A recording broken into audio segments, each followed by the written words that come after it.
Class 12 का topic रासायनिक बल गतिकी या केमिकल काइनेटिक्स हम कर रहे थे, जिसका पार्ट फर्स्ट हमने कर लिया और सेकंड नंबर पार्ट की बात कर रहे हैं हम। इसके अंदर हमने क्या किया था, अभिक्रिया वेग को लिया था। सबसे पहले हमने क्या लिया था, रिएक्टेंट, और रिएक्टेंट को किस में चेंज किया था, प्रोडक्ट में। तो रिएक्टेंट की जो कंसंट्रेशन थी वो ज़्यादा और प्रोडक्ट की जो कंसंट्रेशन थी वो क्या थी, कम। धीरे धीरे जैसे रिएक्शन होती है, रिएक्टेंट प्रोडक्ट में चेंज होता है, तो रिएक्टेंट की कंसंट्रेशन तो क्या हो जाती है, कम, और प्रोडक्ट की कंसंट्रेशन क्या होती है, बढ़ती जाती है। तो धीरे धीरे जैसे जैसे रिएक्टेंट की कंसंट्रेशन कम होती है और प्रोडक्ट की कंसंट्रेशन बढ़ती है, सांद्रता बढ़ती है, वैसे वैसे रिएक्टेंट प्रोडक्ट में शुरू होने लग जाता है या प्रोडक्ट में बदलने लग जाता है। अगर हमें पूरे रिएक्टेंट को प्रोडक्ट में चेंज करना है तो इसके लिए हमें रिएक्टेंट की कंसंट्रेशन को बढ़ाते रहना चाहिए और प्रोडक्ट की कंसंट्रेशन को कम करते रहना चाहिए। हमने जो कंसंट्रेशन के अंदर या सांद्रता के अंदर समय के साथ जो परिवर्तन आता है उसको हमने किसके बराबर माना है, अभिक्रिया वेग के रूप में। इतनी बात हमारी हो गई थी। इसकी हमने इकाई भी ज्ञात की थी। इसकी जो इकाई होती है, सांद्रता को मोल लीटर में लेते हैं तो मोल लीटर इनवर्स हो जाएगा और सेकेंड इनवर्स। ये हमने अभिक्रिया वेग की इकाई की बात की थी। उसके बाद में आज हमारा अगला टॉपिक आता है प्रारंभिक वेग। प्रारंभिक वेग क्या होता है, जैसे हम क्या करते हैं, कोई भी रिएक्शन करवाते हैं और रिएक्शन करवाने के दौरान समय के साथ साथ किस में परिवर्तन करते हैं, सांद्रता में परिवर्तन करते हैं। समय के साथ साथ सांद्रता में परिवर्तन करते हैं।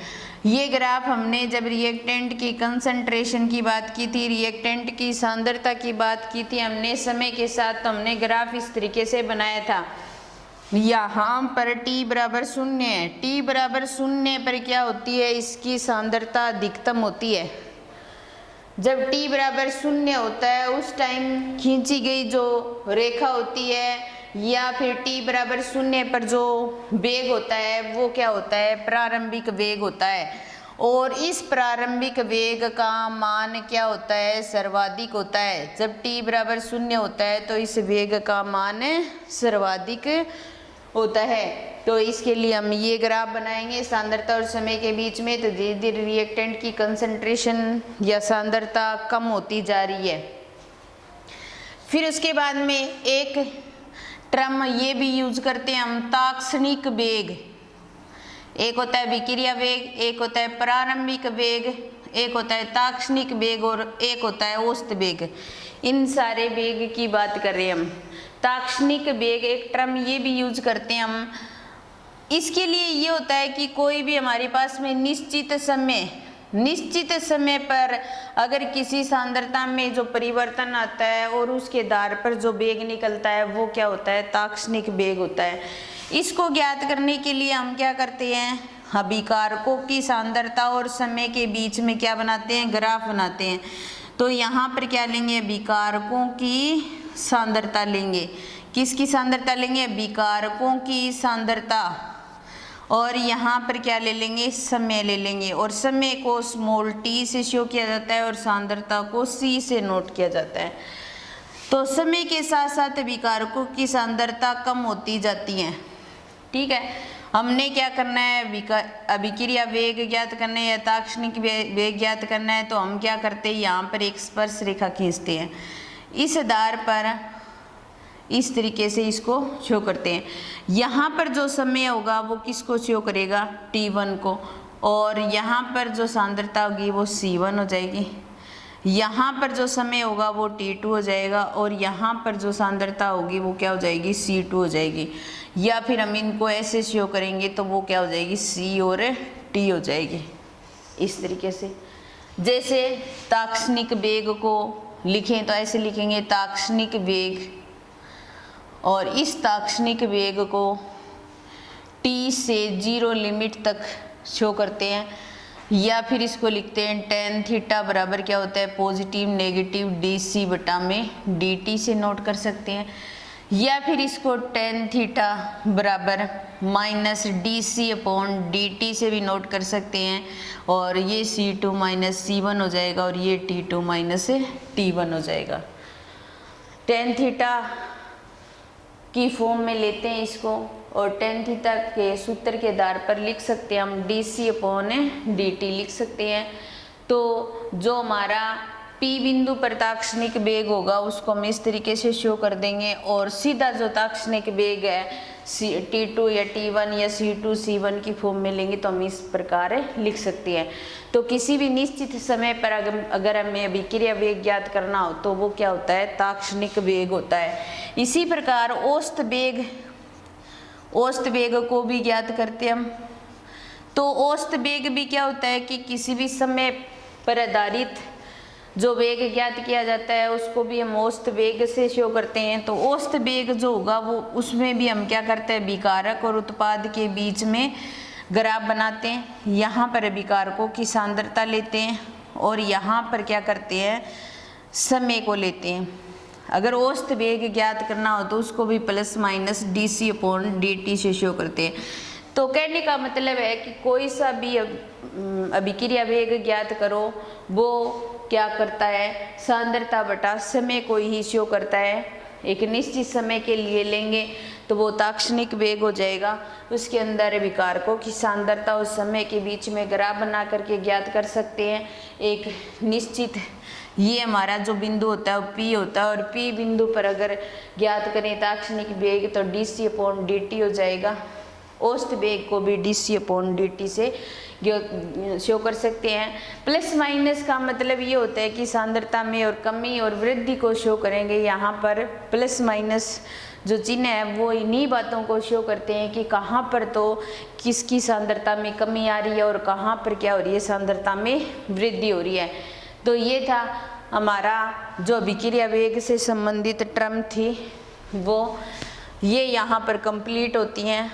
उसके बाद में हम क्या करते हैं, अभिक्रिया वेग और स्टोकियोमेट्रिक जो स्थिरांक होता है उनके बीच में संबंध ज्ञात करते हैं। स्टोकियोमेट्रिक कोई भी समीकरण होती है उसके आधार पर अभिक्रिया वेग कैसे ज्ञात किया जाए, तो अभिक्रिया वेग व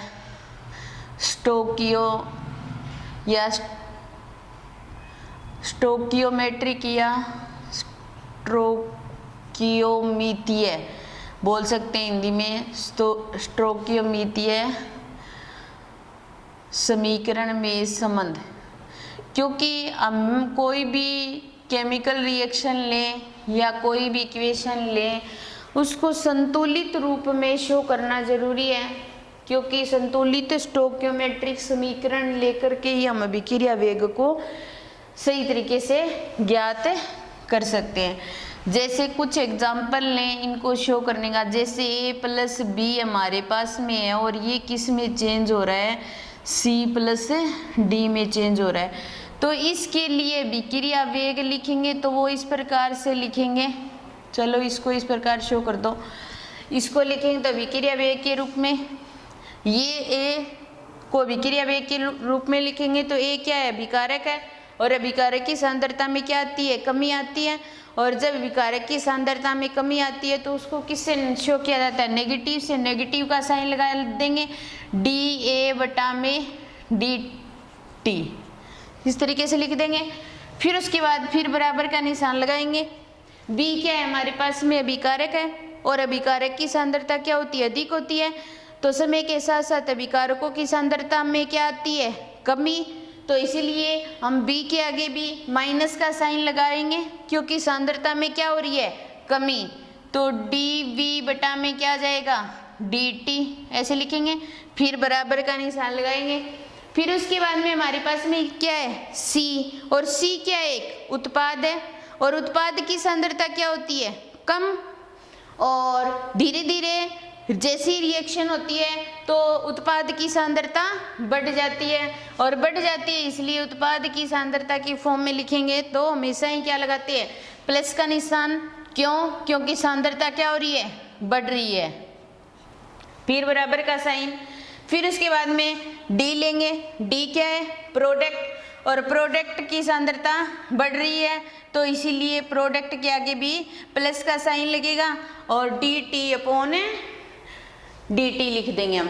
तो ये क्या है, एक स्टोक्योमेट्रिक समीकरण के रूप में विक्रिया वेग लिख सकते हैं। ये हमारी संतुलित स्टोक्योमेट्रिक समीकरण है और उसको हमने विक्रिया वेग के रूप में लिखा। जैसे मान लो हमारे पास में एक इक्वेशन ये हो, x प्लस में y बराबर 2z, ये बन रहा है और इसको विक्रिया वेग के रूप में लिखेंगे हम। तो विक्रिया वेग के रूप में लिखेंगे तो ऐसे लिखेंगे, यहाँ पे x क्या है, रिएक्टेंट, और रिएक्टेंट की सांद्रता में क्या होती है, कमी, तो माइनस का साइन लगा देंगे। dx बटा में क्या जाएगा, dt बराबर y क्या है, रिएक्टेंट, क्या लगेगा, माइनस, और यहाँ पे dy अपॉन dt आ जाएगा। फिर बराबर का साइन, z क्या है, प्रोडक्ट, और प्रोडक्ट के आगे क्या लगता है, प्लस का साइन, तो dz अपॉन में dt ये आ जाएगा। लेकिन यहाँ पे क्या लिखा हुआ है, 2 लिखा है, और इस 2 को हम इस प्रकार लिखेंगे 1/2। 2 लिखा होता है तो 1/2 हो जाएगा, 3 लिखा है तो 1/3, 4 लिखा है तो 1/4 हो जाएगा।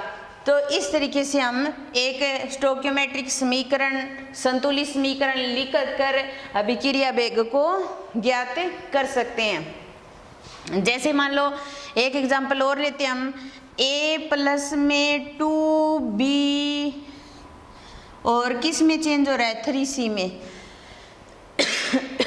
तो a क्या है, रिएक्टेंट, अभिक्रिया वेग के रूप में लिखेंगे तो क्या है, रिएक्टेंट, रिएक्टेंट के लिए माइनस का साइन, dA बटा में dt, फिर बराबर का साइन, ये क्या है, रिएक्टेंट, और इसके लिए dB बटा में क्या लिखेंगे, dt, लेकिन यहाँ 2 लिखा है तो ये क्या चला जाएगा, 1/2 में चला जाएगा। फिर उसके बाद में यहाँ पे प्लस का साइन, dC अपॉन में dt, 3 लिखा हुआ है तो यहाँ पे 1/3 हो जाएगा।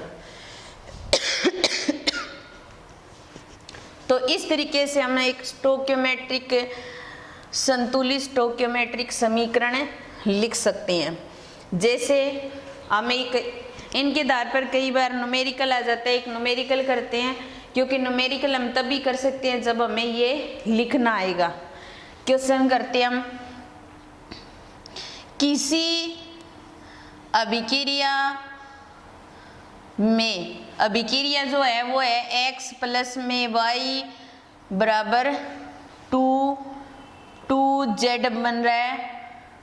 किसी अभिक्रिया में x प्लस y 2z में z के बनने की,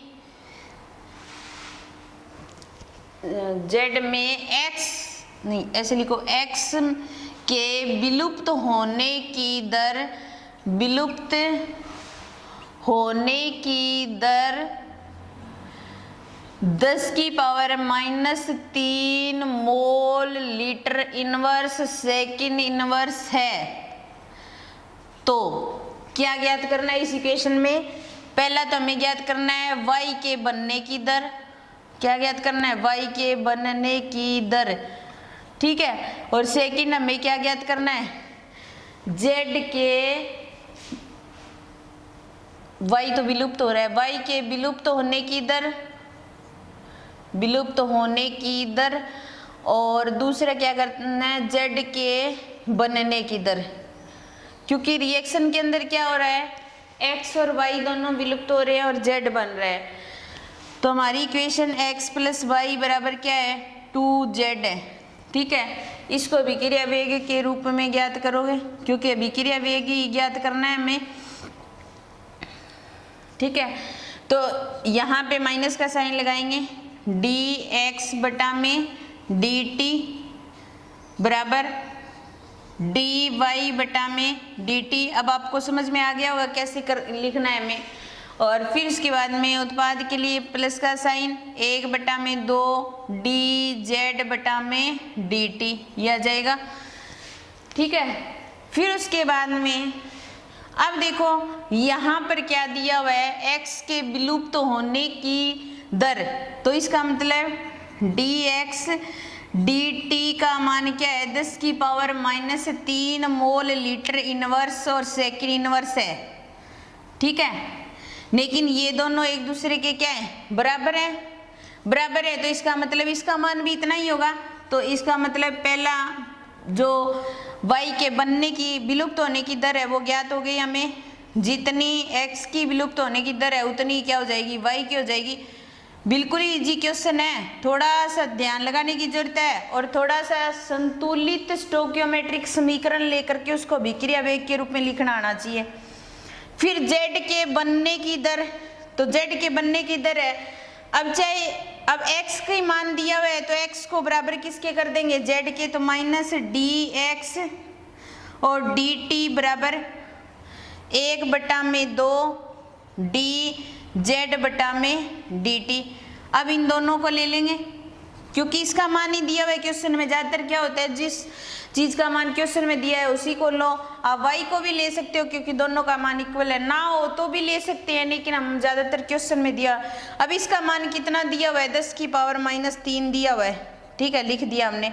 और यहाँ पे क्या है 1/2 dz बटा में dt, इसके नीचे कुछ नहीं है, ये आपस में क्रॉस मल्टीप्लाई हो जाएगा ना, ये इसके साथ चला जाएगा तो dz बटा में dt का मान कितना आ जाएगा 2 इंटू में 10 की power minus 3 mole litre inverse और सेकंड इनवर्स, ठीक है। आगे बात समझ में। सबसे पहले अभिक्रिया वेग को स्टोकियोमेट्रिक समीकरण के रूप में लिखेंगे तो इस तरीके से लिखेंगे, जो अभिकारक होता है उनके आगे माइनस का साइन लगाते हैं, जो प्रोडक्ट होता है उसके आगे प्लस का निशान। पहली बात तो ये ध्यान रखनी है। दूसरी, सबसे पहले तो हमारी समीकरण देखना है कि संतुलित फॉर्म में है क्या। सबसे पहले तो समीकरण को क्या करना है संतुलित करना है। सेकंड बात ये है कि अभिकारक के आगे क्या लगाना है माइनस का निशान और उत्पाद के आगे क्या लगाना है प्लस का निशान। तीसरी बात, अगर यहाँ पे 2 दिया है तो 1/2, 3 दिया है तो 1/3, यहाँ 2 दिया हुआ था तो 1/2 रख दिया। माइनस प्लस को आपको लेकर नहीं चलना उसको लिखने के लिए, क्योंकि माइनस साइन का मतलब अभिकारक उत्पाद से, यहाँ पर माइनस से ना तो मल्टीप्लाई करेंगे हम ना उससे कोई डिवाइड करेंगे, क्योंकि अपने क्या करते हैं माइनस से मल्टीप्लाई करके आगे वाली वैल्यू को माइनस में बना देते हैं, तो ऐसा कुछ भी नहीं करेंगे। यहाँ पर देखो किसी अभिक्रिया को ये अभिक्रिया ले ली है और x के विलुप्त होने की दर, इसके विलुप्त होने की दर ज्ञात कर दी, y के विलुप्त होने की दर और z के बनने की दर ज्ञात करनी है, तो ये दोनों इक्वल हैं तो इन दोनों का मान तो क्या हो जाएगा बराबर हो जाएगा।